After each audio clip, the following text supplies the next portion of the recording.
మంచిర్యాల జిల్లా సోమగూడెంలో మంగళవారం ఉద్రిక్త పరిస్థితులు నెలకొన్నాయి.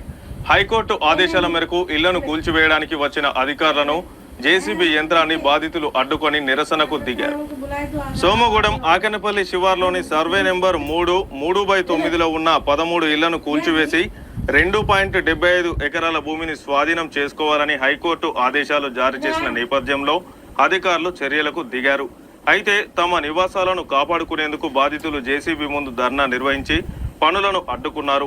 ఈ సందర్భంగా బాధితులు మాట్లాడుతూ బుచ్చయ్య అనే వ్యక్తి ఈ భూమి తనదని చెప్పి పట్టా పుస్తకాలు, పహనీ నకలు కాపీలు చూపించి పేద ప్రజలకు ఒక్కొక్కరికి 2-3 గుంటల చొప్పున విక్రయించాడని ఆరోపించారు.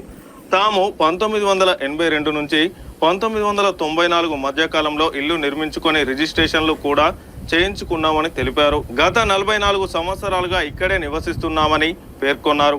పేద ప్రజలకు అన్యాయం జరగకుండా హైకోర్టు మరోసారి పరిగణలోకి తీసుకొని తగిన న్యాయం చేయాలని బాధితులు కోరారు.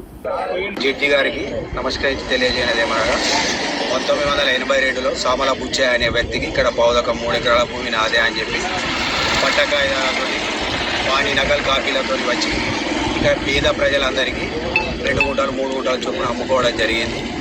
వారు మాకు వాణి కాపీలు ఇచ్చారు, రిజిస్టర్ అయింది. మాకు అన్ని కాగితాలు ఉన్నాయి. మేము 82 నుంచి 94 మధ్యలో ఇక్కడ నివాసాలు ఏర్పరచుకున్నాం. ఇవాళ కోర్టు వాళ్ళు ఎక్కడో కేసును తీసుకొచ్చి రెవెన్యూ వాళ్ళు ఇదే జాగా అని చెప్పి పాపం బాధితులు ఇక్కడ పేద ప్రజలకు అన్యాయం జరుగుతుంది. ఇది రెవెన్యూ వాళ్ళ తప్పిదం జరిగింది. ఖచ్చితంగా దీన్ని జడ్జి